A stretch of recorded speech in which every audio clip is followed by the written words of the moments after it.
کم و بیش 1,24,000 انبیاء کرام اللہ تبارک و تعالی نے معبوس فرمائے. کتنے؟ 1,24,000 کم و بیش.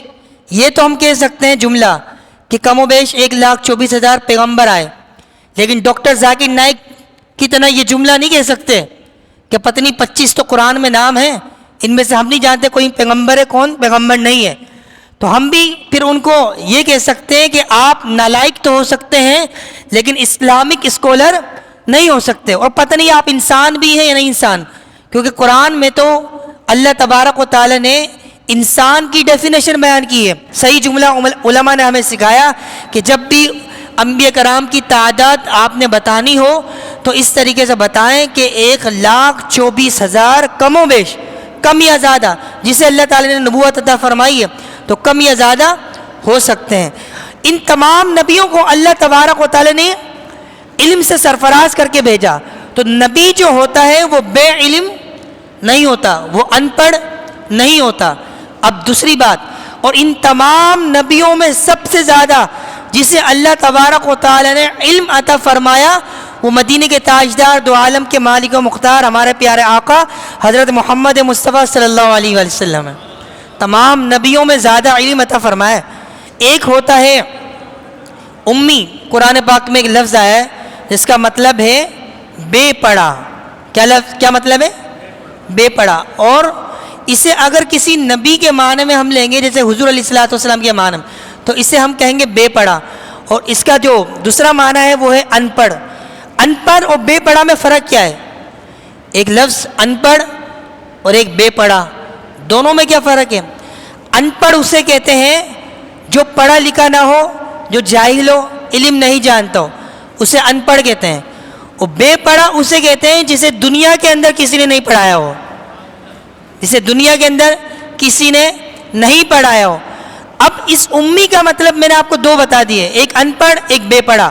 جب نبی کے بارے میں یہ آئے گا تو وہ یہ آئے گا بے پڑھا. علامہ منظور صاحب اپنی کتاب میں اس کو کیٹیگرائز کرتے ہیں، کہتے ہیں امی کے 3 طرح مطلب ہو سکتے ہیں. یہ بہت بڑا عالم دین ہے کہ امی کا مطلب پہلا تو یہ ہو گیا کہ اصل، امی نکلا ہے سے، اور کا مطلب ہوتا ہے اصل. مثال کے طور پر قرآن مجید کی سورہ فاتحہ کو الکتاب کہا جاتا ہے کہ قرآن مجید کی اصل کیا ہے؟ سورہ فاتحہ. کیونکہ یہ سب سے پہلے آئی ہے. سب سے پہلے قرآن مجید میں کون سی سورت ہے؟ سورہ فاتحہ، سورہ بقرہ سے پہلے. اس لیے قرآن مجید کی سورہ فاتحہ کو الکتاب کہا جاتا ہے. یہ بات سمجھ میں آ گئی. دوسری بات، اس کا مطلب ہوتا ہے ماں. اس امت کیا مطلب ہوتا ہے؟ ماں. تو جب بچے کی پیدائش ہوتی ہے، جب کسی بچے کی پیدائش ہوتی ہے تو اس کے اندر 2 خاصیت ہوتی ہیں. ایک خوبی تو یہ ہوتی ہے کہ وہ بے گناہ ہوتا ہے. وہ کیا ہوتا ہے؟ بے گناہ. جب دنیا کے اندر آ جاتا ہے اور جب تک بالغ نہیں ہوتا تو جب بھی وہ بے گناہ ہوتا ہے. کچھ کر بھی دے تو اس کا گناہ کاؤنٹیبل نہیں ہوتا، لیکن جیسے وہ بالغ ہوتا ہے تو اس کے گناہ کاؤنٹ ہونا شروع ہو جاتے ہیں. تو ماں جس بچے کی پیدائش کا ذریعہ بنتی ہے اس بچے کے اندر پہلی کوالٹی تو یہ ہوتی ہے کہ وہ بے گناہ ہوتا ہے، اور دوسری کوالٹی یہ ہوتی ہے کہ وہ علم والا نہیں ہوتا، وہ بے علم ہوتا ہے. اس کا پھر کوئی استاد ہوتا ہے آگے جا کے. تو اس کا مطلب یہ ہوا کہ اگر بچے کو نہیں پڑھایا جائے اور بڑا ہو کر وہ دعویٰ کر دے کہ میں پڑھا لکھا انسان ہوں تو جھوٹا دعویٰ ہوگا، کیونکہ اسے کسی نے پڑھایا نہیں. یعنی کہ ماں نے اسے اسکول لگایا نہیں، مدرسے لگایا نہیں، ٹیوشن لگایا نہیں، سینٹر لگایا نہیں، یونیورسٹی وغیرہ لگایا نہیں، کسی تعلیمی ادارے میں اس کا ایڈمیشن نہیں دلوایا، اور بچہ بڑے ہو کے دعویٰ کر دے بے پڑھا مجھے کسی اور نے پڑھایا ہے، تو اس کا مطلب وہ جھوٹا دعویٰ کر رہا ہے. اسے تو کسی نے پڑھایا نہیں ہے، تو کیسے دعویٰ کرے گا وہ یہ کہ میں یہ پڑھا لکھا انسان ہوں؟ تو وہی دعویٰ نہیں کر سکتا. نبی کریم صلی اللہ تعالیٰ علیہ وآلہ وسلم جس ماحول کے اندر پیدا ہوئے، اور بچہ بھی جس ماحول کے اندر پیدا ہوتا ہے اسی ماحول میں آگے جا کے وہ عمل کرنا شروع کرتا ہے. بچہ ہندو کے گھر میں پیدا ہو وہ ہندو بنے گا، کرسچن کے گھر میں پیدا ہو وہ کرسچن بنے گا. مسلمان کے گھر میں پیدا ہو اور اس سے کلمہ کا رٹا نہیں لگوایا جائے پھر بھی ماحول کی برکت سے مسلمان کہلائے گا. قربان جائیے نبی پاک صلی اللہ تعالیٰ علیہ وسلم کی ذات مبارک پر. یہ ایسے امی ہیں کہ جن کی والدہ آپ 6 سال کے ہوتے ہیں اور آپ کی والدہ کا انتقال ہو جاتا ہے، تو والدہ نے تو آپ کو پڑھایا نہیں، اور ابھی آپ کی پیدائش نہیں ہوتی آپ کے والد صاحب کا انتقال ہو جاتا ہے، تو کس نے پڑھایا پھر؟ ہے نا؟ اب سوال یہ پیدا ہوتا ہے کسی استاد نے پڑھایا ہو، تو استاد کا علم بتائیے شاگرد سے زیادہ ہوتا ہے یا کم ہوتا ہے؟ استاد کا علم شاگرد سے زیادہ ہوتا ہے کم؟ زیادہ ہوتا ہے۔ ہمارے پیارے آقا علیہ الصلوۃ والسلام کا کوئی استاد نہیں تھا، اس لیے کہ کل آنے والے دور میں یہ کوئی دعویٰ نہ کر دے کہ رسول پاک کو اس استاد نے پڑھایا، تو خلاصہ یہ نکلے گا تو رسول پاک کی شان کم ہوئی، ان کے استاد کی شان زیادہ ہوگی۔ اس لیے کسی استاد نے نبی پاک کو نہیں پڑھایا۔ 40 سال تک حضور علیہ الصلوۃ والسلام کی 6 سال کی عمر ہونے کے بعد ماں کا انتقال ہوا تو ماں نے نہیں پڑھایا، باپ کا پہلے انتقال ہو گیا، باپ نے نہیں پڑھایا، تو اللہ تبارک و تعالیٰ نے نبی پاک صلی اللہ تعالیٰ علیہ وآلہ وسلم کو نبوت کا تاج عطا فرمایا۔ 40 سال تک حضور علیہ الصلوۃ والسلام ان کی موجودگی میں رہے، پھر بھی کیسے ان پڑھ ہو سکتے ہیں؟ حضور ان پڑھ نہیں تھے، کسی نے نہیں پڑھایا۔ 40 سال کے بعد پیارے مصطفیٰ کریم نے جب ان کو قرآن سنایا، اللہ کا کلام سنایا، تو انہوں نے کہا یہ کلام تو ہم جانتے نہیں تھے، لیکن یہ جو بندہ ہے یہ عام ہستی کا کلام نہیں ہو سکتا، جس کا کلام ہی ہمیں پڑھوانے کے لیے آیا ہے یہ عام ہستی کا کلام نہیں ہو سکتا، یہ مخلوق کا کلام نہیں بلکہ خالق کائنات کا کلام ہو سکتا ہے۔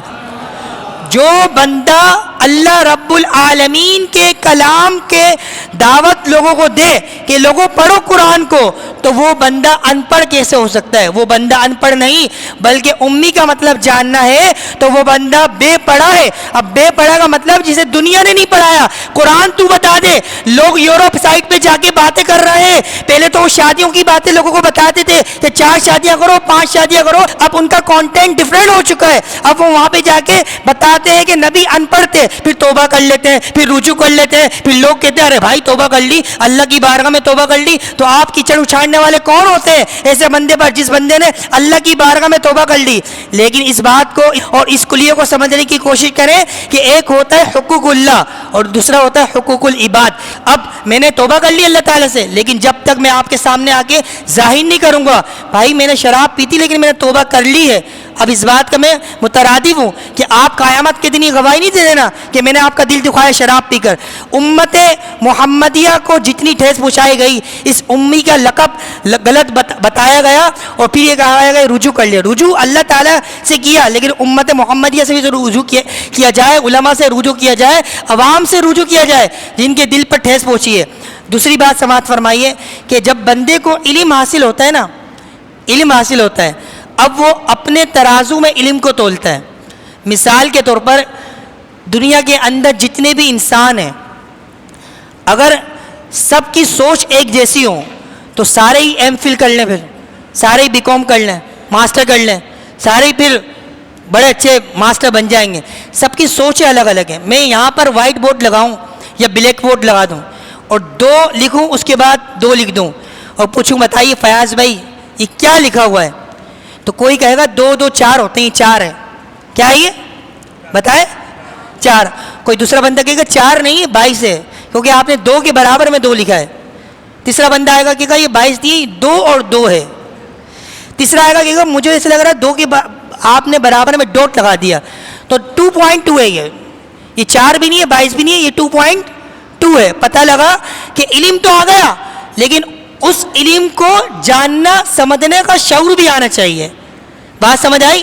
اس علم کو سمجھنے کا شعور بھی آنا چاہیے۔ اب ضروری نہیں قرآن پاک آ گیا اور شادیوں کی باتیں بتانے آ گئی تو اب لفظ امی کا معنی بھی لے کے بیٹھ جائیں کہ نبی ان پڑھ تھے تو ان کو فالو کیوں کیا جا رہا ہے؟ نبی کو کتنوں نے فالو کیا یہ تو حدیث مبارکہ سے اندازہ لگائیے۔ حضرت عمر فاروق اعظم رضی اللہ تعالیٰ عنہ فرماتے ہیں نبی پاک صلی اللہ تعالیٰ علیہ وآلہ وسلم ایک مرتبہ مسجد نبوی میں حاضر ہوئے، ممبر رسول پر بیٹھ گئے، فجر کی نماز پڑھائی، آفٹر ٹو فجر حضور بیان کرنے لگ گئے، قیامت تک کے سارے احوال بتا دیے۔ زور کا وقت ہونے لگا، ہم نماز پڑھنے گئے، فریش ہوئے، تھوڑی دیر فریش ہوئے، واپسی آئے، زور کی نماز کے بعد حضور پھر ممبر پر بیٹھ گئے، قیامت تک کے سارے احوال بتا دیے۔ عشاء تک حضور یہی عمل کرتے کرتے رہے. ما کانا وما یکون، بخاری شریف کی حدیث ہے. کہاں لکھا ہوا ہے؟ بخاری میں. بخاری شریف کی حدیث ہے. حضور علیہ الصلوۃ والسلام سے پہلے جتنے نبی، جتنے رسول، جتنے امتی، جتنے لوگ آئے تھے، حضور نے وہ بھی بتا دیا، اور جو کچھ چل رہا تھا وہ بھی بتا دیا، قیامت تک جو کچھ آئے گا وہ بھی بتا دیا. اور حضور علیہ الصلوۃ والسلام سے پوچھا یا رسول اللہ آپ کو کس نے بتایا؟ فرمایا مجھے میرے رب نے پڑھایا ہے اور میرے رب نے تعلیم عطا فرمائی ہے. تو آپ کو تو چاہیے تھا لوگوں کو یہ باتیں بتائیں، موٹیویٹ کریں کہ ہم اس نبی کے امتی ہیں. الرحمن علم القرآن، دنیا کے کسی استاد نے نہیں پڑھایا. الرحمن جو سب سے بڑا مہربان ہے، علم القرآن، قرآن کا علم سکھایا. خلق الانسان، انسان کو سکھایا، ہمیں تو نہیں سکھایا، ہمیں تو استاد نے سکھایا، ہمیں تو دیگر مفتیان کرام نے سکھایا. یہ خلق الانسان کا مطلب کیا ہوا کہ اللہ نے علم کا، قرآن کا علم کس کو سکھایا؟ تو مفسرین لکھتے ہیں کون سی تفسیر پڑھے؟ تفسیر خازن پڑھے، تفسیر بیضاوی پڑھے، تفسیر در منصور پڑھے، تفسیر آپ صراط الجنان پڑھے، تفسیر قرطبی پڑھے. اتنی تفسیروں کے حوالے کے بعد پڑھنا کیا ہے امام صاحب بتائیے؟ آپ خلاصہ پڑھیں. اکثر نے یہ لکھا ہے کہ جس انسان کو اللہ تبارک و تعالی نے پڑھایا وہ ہم نہیں ہے، وہ رسول کائنات رحمت عالم حضور صلی اللہ تعالی علیہ وسلم ہے، جنہیں اللہ رب العالمین نے پڑھایا، جنہیں اللہ نے پڑھایا. تو وہ امی کا مطلب، امید ہے کہ آپ سمجھ گئے ہوں گے. تو امی کا مطلب ان پڑھ اور بے پڑھا میں یہ فرق ہوتا ہے. ان پڑھ وہ جسے جاہل لوگ کہتے ہیں، جسے علم نہیں آتا ہو. بے پڑھا وہ ہوتا ہے جسے دنیا کے اندر کسی استاد نے نہیں پڑھایا ہو. امید ہے کہ یہاں تک بات سمجھ آ گئی ہوگی. ایک امی کا مطلب ہے اصل. اصل آپ کو پتہ ہے فرع بعد میں آتی ہے اور اصل پہلے آتی ہے. باپ پہلے آئے گا اور اولاد بعد میں آئے گی. اب اس اصل سے کیا مطلب؟ علامہ منظور افریقی رحمت اللہ تعالی علیہ اپنی کتاب میں لکھتے ہیں اصل سے مطلب کیا ہے کہ حضور کو اللہ تبارک و تعالی نے امی بنا دیا. سب سے پہلے تو اللہ تبارک و تعالی نے حضرت آدم علیہ السلام کو بنایا، تو اللہ تبارک و تعالی کو حضرت آدم علیہ السلام کو اصل کہنا چاہیے تھا. اللہ تبارک و تعالی نے حضرت آدم علیہ السلام کو امی نہیں فرمایا. اللہ تبارک و تعالی نے ان کے بیٹے کو بھی امی نہیں فرمایا. اللہ تبارک و تعالی نے حضور کو امی کا لقب اعزاز کے طور پر عطا فرمایا کہ لوگوں دیکھ لو یہ وہ نبی ہے جو امی ہے. اور امی کا مطلب تم ان پڑھ مت سمجھ جانا، یہ ایسا بے پڑھا ہے جس کا مطلب ہے اصل. اور یہ ایسا اصل ہے جو آدم علیہ السلام کی پیدائش سے پہلے ہم نے ساری کائنات کا اس کو علم عطا فرما دیا ہے. ساری کائنات کا اس کو علم عطا فرما دیا. دوسری حدیث مبارکہ سنیے، آپ کا دل خوش ہو جائے گا. کہاں لکھا ہوا ہے؟ مشکات شریف میں. اب کیا لکھی ہوئی ہے؟ حضور صلی اللہ تعالی علیہ وسلم فرماتے ہیں جب معراج کی شب میں نے اللہ تبارک و تعالی سے ملاقات کی. کہیے سبحان اللہ. کس کو دیکھا؟ یہ موسیٰ سے پوچھے کوئی. موسیٰ علیہ السلام نے ایک جھلک دیکھی تو 40 دن تک بے ہوش ہو گئے. کس کو دیکھا؟ یہ موسیٰ سے پوچھے کوئی. آنکھ والوں کی ہمت پہ لاکھوں سلام. یہ آنکھ والوں کی ہمت اس نبی کا امتی ہے جس نے اللہ تبارک و تعالیٰ کا دیدار فرمایا ہے. اور یہ دیدار ہمیں بھی حاصل ہو سکتا ہے. حضور اقدس صلی اللہ علیہ وسلم فرماتے ہیں جو پابندی کے ساتھ نمازیں پڑھتا ہے اللہ تعالیٰ قیامت کے دن اسے اپنا دیدار عطا فرمائے گا. تو نمازی بن جائے، پکے نمازی. نمازی کے لیے سب سے بڑا بینیفٹ یہ ہوگا جنت تو ملے گی اللہ کے کرم سے، اس سے بھی بڑھ کر یہ اعزاز ہوگا قیامت کے دن نمازی کو، صرف نمازی کو اللہ تعالیٰ اپنا دیدار عطا فرمائے گا. حضور فرماتے جب معراج پر گیا تو اللہ تبارک و تعالیٰ نے فرشتوں کے بارے میں مجھ سے پوچھا. اللہ تعالیٰ جانتا نہیں جانتا، سب جانتے ہیں نا، لیکن ایک استاد لکھنے کے بعد وائٹ بورڈ پہ یا بلیک بورڈ پہ اپنے اسٹوڈنٹ سے پوچھتا ہے بتانا ذرا کیا لکھا ہوا ہے، تو شاگرد بتاتا ہے. اس کا مطلب کیا ہوا؟ شاگرد بڑا ہوا ہے؟ نہیں، استاد سکھانا چاہ رہا ہے شاگرد کو. اب اللہ تبارک و تعالیٰ بہت زیادہ جاننے والا ہے. سید یہ دارمی شریف کی حدیث ہے اور مشکات شریف کی حدیث ہے. اللہ پوچھ رہا ہے حضور علیہ السلام سے فرشتے دیکھا کیا کر رہے ہیں، یہ ملائکہ ہیں کیا کر رہے ہیں، نہ کچھ کھاتے نہ کچھ پیتے ہیں، دیکھا کیا کر رہے ہیں. تو حضور فرماتے ہیں، اب حضور بھی سبحان اللہ، حضور کی عاجزی، حضور فرماتے ہیں یا اللہ میں کہاں جانتا ہوں فرشتے کیا کر رہے ہیں، میں نہیں جانتا فرشتے کیا کر رہے ہیں، تو ہی بہترین جاننے والا ہے، تو ہی بہتر جاننے والا ہے. جو پڑھے لکھے لوگ ہوتے ہیں وہ بتاتے ہیں ہمارے نبی کے علم کی شان یہ ہوا کرتی ہے. حضور نے بتایا کہ یا اللہ پاک تو مجھ سے پوچھ رہا ہے، تو مجھ سے پوچھ رہا ہے، تو نہیں جانتا، یہ نہیں کہا. فرمایا عرض کی یا اللہ میں تیرے سامنے عرض کر سکتا ہوں، تو ہی بہترین جاننے والا ہے فرشتے کیا کر رہے ہیں. تو ہی بہترین جاننے والا ہے۔ اب پیارے آقا علیہ الصلوۃ والسلام فرماتے ہیں جب میں نے یہ عرض کی اللہ کی بارگاہ میں تو اللہ تبارک و تعالیٰ نے اس ٹائم سے اس وقت سے لے کر جنت کے سارے حوال، جہنم کے سارے حوال، اور جو جنت میں جائیں گے وہ، اور جو جہنم میں جائیں گے وہ، اور جو کچھ زمین کے اندر موجود ہے وہ، اور جو کچھ آسمانوں کے اندر موجود ہے وہ، سب کا علم مجھے عطا فرما دیا۔ حضور کے چچا جان حضرت عبداللہ بن عباس رضی اللہ تعالیٰ عنہ فرماتے ہیں ہم ایک مقام سے گزر رہے تھے تو پیارے مصطفیٰ صلی اللہ تعالیٰ علیہ وسلم کے ساتھ تھا، میں کچر سواری تھی اس پر چلے رہے تھے، حضور کا ایک دم جو سواری تھی وہ رک گئی، اسٹاپ ہو گئی۔ اب رکی، ہمارے پیارے آقا علیہ الصلوۃ والسلام کے چچا جان نے کہا کہ آپ کیوں رک گئے، آپ کی سواری یہاں پر کیوں رک گئی؟ اب سواری کا عالم بتا رہا ہوں آپ کو۔ حضور علیہ الصلوۃ والسلام نے فرمایا میں نہیں رکا، یہ رک گیا۔ اب چلیں حضور علیہ الصلوۃ والسلام آپ بتائیے نا یہ رکا کیوں ہے؟ کہا کہ یہ قبر کے پاس رکا ہے۔ قبر والوں پہ کیا عذاب؟ پوری حدیث، یہ قبر والوں پہ عذاب ہو رہا ہے، قبر والوں پہ عذاب ہو رہا ہے، تو میں نے کیا کیا، اب ایک ٹہنی توڑی اور اس قبر پہ لگا دی۔ اب ٹہنی کیا کرتی ہے؟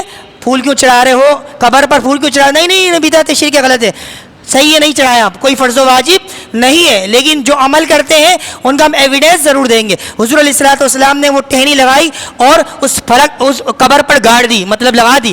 اب پیارے مصطفیٰ علیہ الصلوۃ والسلام فرماتے ہیں، اور آپ کو بتا دیا میں نے، روایت کرنے والے کو سب ایویڈنس دے دیا، حضور علیہ الصلوۃ والسلام فرماتے ہیں یہ جو ٹہنی ہے نا یہ اللہ تعالیٰ کا ذکر کر رہی ہے، جب تک یہ اللہ تعالیٰ کا ذکر کرتا رہے گی ان پر جو قبر والے ہیں اللہ تعالیٰ عذاب میں تخفیف فرماتا رہے گا۔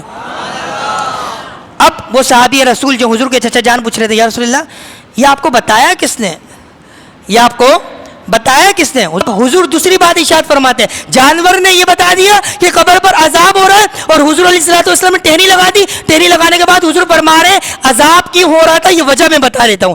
عذاب اس لیے ہو رہا تھا کہ یہ جو بندہ ہے قبر کے اندر جو موجود ہے یہ پیشاب کھڑے ہو کے کرتا تھا، جس کی چیٹیں اس کے لباس پر آتی تھی، کھڑے ہو کر پیشاب کرتا تھا، تو اللہ تعالیٰ نے اس کی قبر پر یہ عذاب کو نازل کر دیا، کپڑے کیا ہو جایا کرتے تھے؟ ناپاک ہو جایا کرتے تھے۔ دوسرا اس کا برا عمل یہ تھا کہ یہ چگلی کرتا تھا، لوگوں کی برائیاں کرتا تھا۔ نبی پاک صلی اللہ تعالیٰ علیہ وآلہ وسلم ارشاد فرمایا اب میں نے بس ٹہنی لگا دی ہے نا، امتی کا خیال کتنا ہے، آتا ہے امتی پر انہیں کچھ پیار ایسا کہ خود بھیک دے اور خود کہے منگتا کا بھلا ہو۔ حضور صلی اللہ تعالیٰ وسلم فرماتے ہیں اب میں نے ٹہنی لگا دی ہے نا، اب انشاءاللہ جب تک یہ تسبیحات اللہ تعالیٰ کا ذکر کرتے رہیں گی ان پر عذاب نہیں ہوگا۔ یہ حدیث کو لکھنے والے لکھنے کے بعد، شروعات لکھنے کے بعد کیا ایویڈنس دیتے ہیں؟ آپ کا دل باغ مدینہ ہو جائے گا۔ اب پیارے مصطفیٰ کریم علیہ الصلوۃ والسلام کتنی پیاری بات ارشاد فرماتے ہیں، تفسیر